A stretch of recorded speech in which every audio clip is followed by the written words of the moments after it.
We have the partisan breakdown of 2.3 million ballots cast, and they're very evenly matched, 48-46. Now, if you're thinking, okay, does that mean that's like usual, kind of a tie? Not exactly. In the past race, more Democrats were turning out early, and Donald Trump was attacking the early vote. This time, Republicans are trying to get their folks out early as well, and we're seeing at least some evidence that more Republican registrations are turning out early. Now, Georgia, and specifically Atlanta, is a cultural center for America, and Harris is tapping all these stars you see on your screen as a show of force. She's trying to mix uplift and energy. Here's another look at that rally right now, and when Springsteen comes out, we're probably going to hear from him. But she's trying to mix that energy with turnout, with interviews, with these stars, with positive messaging, while also hammering Donald Trump over how his chief of staff turned whistleblower John Kelly has condemned what he did in office. Do you think Donald Trump is a fascist? Yes, I do. Yes, I do. And I also believe that the people who know him best on this subject should be trusted. I think of it as he's just putting out a 911 call to the American people. Understand what could happen if Donald Trump were back in the White House. For many people who care about this issue, they also care about bringing down the price of groceries. They also care about our democracy and not having a president of the United States who admires dictators and is a fascist. That's new from Kamala Harris. You could see from an hour-long town hall she did last night with Anderson Cooper. And just there, you could see her mixing the messaging, hitting this fascist dictator message while also talking about other kitchen table issues for people. She is hammering Trump's authoritarian ambitions here in these final days of the race.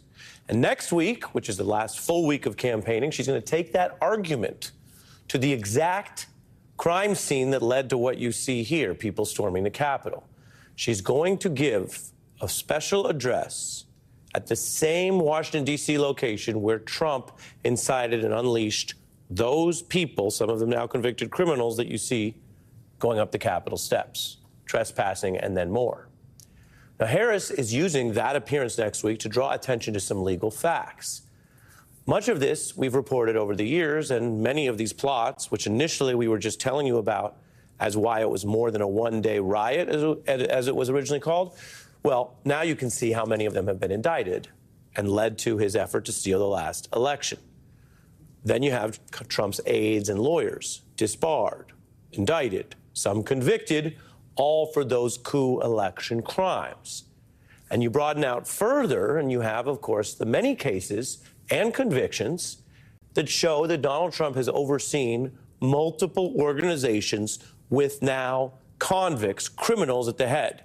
Some of them are in prison. If you look at the 20 campaign, that upper row, Steve Bannon at this time in 16 was Donald Trump's campaign chair. In 20, he had served in the White House.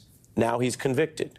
Manafort, you see in 16 on the other side, convicted. The business, Cohen and Weisselberg spent time in prison, and Trump up top, convicted for the New York crimes. Whether he ever would be sentenced to prison is an open question. But this is the broader point, which might be familiar to people who follow news or legal cases closely, but isn't necessarily on the minds of some holdout, potentially undecided voter. Harris, I'm telling you, next week is going to use this speech to hit all of this. And she's not operating in a vacuum. These dictator warnings might sound like something negative you say about an opponent.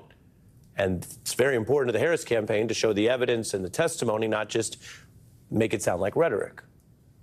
But then there's what Donald Trump is actually doing that squares the circle. Donald Trump is openly, publicly confirming the very concerns that he would abuse power like a dictator by publicly saying he would fire Special Counsel Jack Smith if he is elected. So that is a certain view of how the government should run, and being above the law, and saying it in advance. Everyone knows that's what he plans to do. Meanwhile, another Trump vet is coming forward to confirm the same damning account by General Kelly of Trump's repeated positive Hitler references, retired Army colonel who worked for Kelly. He commented more than once that, that Hitler did some good things too. But if you know what Hitler was all about, it'd be pretty hard to make an argument that he did anything good. He frequently said to senior staff, why don't my generals support me the way that Hitler's generals supported him? The fact that President Trump would think of himself in the same sentence as Hitler is a terrifying thing. The man quotes Hitler. There you have it. So the evidence here is voluminous. You have the source inside the Trump White House and even the top of the Oval Office hitting the same points. We saw it reported in that bombshell Atlantic story. You have sources on the record, General Kelly and his aide, who you just heard from. There's also General Milley, who spoke to Bob Woodward. There's another Trump-appointed security official now going on record about his authoritarian tendencies and opposing the rule of law. Now a Republican congressman who had served as a Republican congressman in Michigan, doing something unusual that we've now seen becomes more usual in a Harris-Trump face-off, which is yet another Republican endorsing Harris. All of this comes out of the damning accounts of Trump, provided by people picked by Trump, many of whom initially agreed with his conservative policies. That's kind of how they came together. Kelly was a right-wing military person, right-wing on immigration and domestic security, ran DHS for Trump, and then assumed the top position in the White House, other than the president, the chief of staff. Then you're number one, coordinating everything. But this is what he's warning people now as they take their turn and make their decision on this next election. Some of these people are blowing the whistle as sources, others using their own name.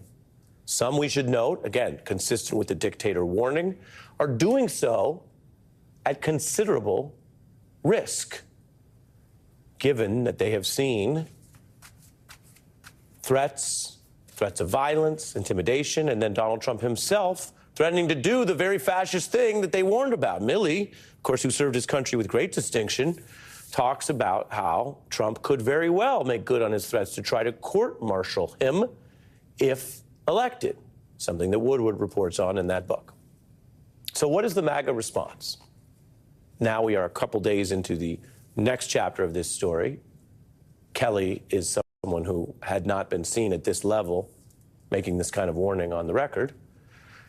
And I'll tell you it's twofold. First, there's a kind of blanket denial, which doesn't explain how so many different people would come to the same storyline and take these risks I just mentioned to put this all on record. The campaign denies this. Donald Trump has posted online attacking John Kelly. That's sort of the usual denials.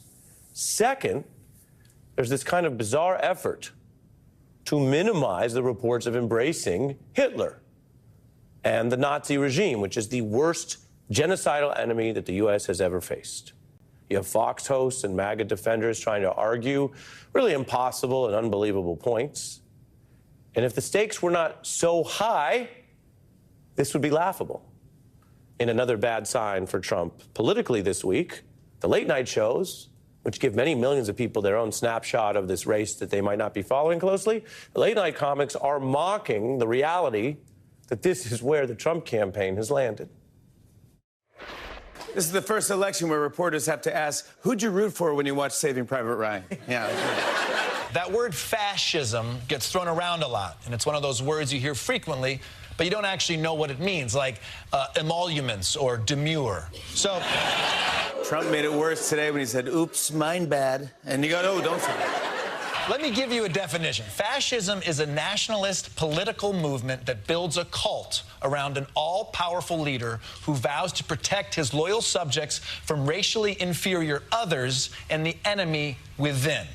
Now that you know that, upon hearing John Kelly calling Trump a fascist, you're probably thinking, yeah, duh. So it's all funny, unless it's not. Hearing Trump's top aides warn about the level of his danger is striking. It's a reminder that whoever claims they didn't know about what he was really about back then in the day when he came down the escalator, well, you know now. You know it from the jokes or the facts or just what comes out of Donald Trump's mouth, because so much of this is consistent with what he's vowed to do. Some of the evidence for a fascist approach comes from the things he's literally campaigning on in the home stretch. And remember, much of this is not actually popular when presented to the public. Donald Trump has never won more votes in a federal election. 3 million more people voted for Hillary Clinton the first time, when for many different reasons, the way he was underestimated benefited him, and there might not have been as high turnout in certain places. And there were certainly votes in Wisconsin and elsewhere that went to protest candidates like the Green Party that were not considered likely Trump votes had they known it was going to be so close. That was the first time. Second time, 7 million more people voted for Biden, and Trump responded with the failed coup, the effort to steal the election, the thing that I mentioned Harris is going to highlight next week as a closing reminder argument to everyone. So the only reason that Donald Trump was in office once at all and picked all these Supreme Court justices who now help him out is the accident of old legal rules that were never updated in our system, where someone can assume the White House even when they come in second. Maybe someday there'll be some way to deal with that, but that's the reason. The result matters a lot. But the result of those rules does not mean there is or has been a majority supporting Donald Trump's past, what he has said and done.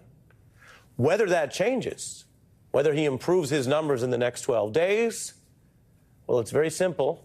It's not a suspense thriller. It's not a curveball. It's not a mystery.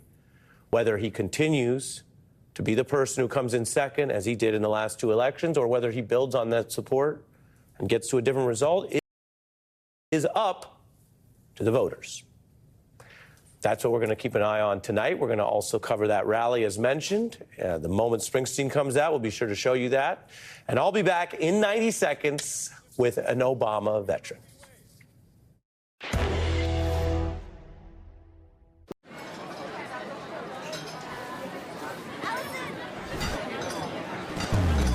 Introducing Allison's Black Psoriasis. She thinks her flaky gray patches are all people see. Otezla is the #1 prescribed pill to treat plaque psoriasis. Over here. Otezla can help you get clearer skin and reduce itching and flaking with no routine blood tests required. Doctors have been prescribing Otezla for over a decade. Otezla is also approved to treat psoriatic arthritis. Don't use Otezla if you're allergic to it. Serious allergic reactions can happen. Otezla may cause severe diarrhea, nausea, or vomiting. Some people taking Otezla had depression, suicidal thoughts, or weight loss. Upper respiratory tract infection and headache may occur. With clear skin, Girls' Day Out is a good day out. Live in the moment. Ask your doctor about Otezla. Subscribe to MSNBC Premium on Apple Podcasts. Get early access and ad-free listening to Rachel Maddow's chart-topping series, bonus content, and new episodes of Morning Joe and MSNBC original podcasts ad-free. Subscribe on Apple Podcasts.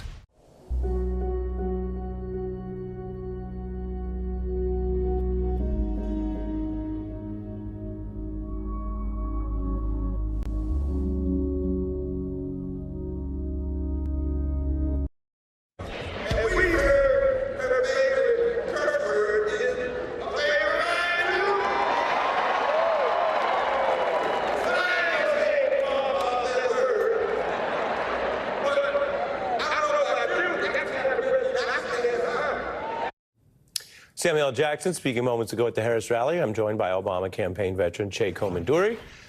Che, here we are in the home stretch with 12 days left, and we're talking about democracy versus dictatorship and Nazis versus American patriots. Yeah, it's really stunning. You know, I'll admit to you, when I first heard that he told John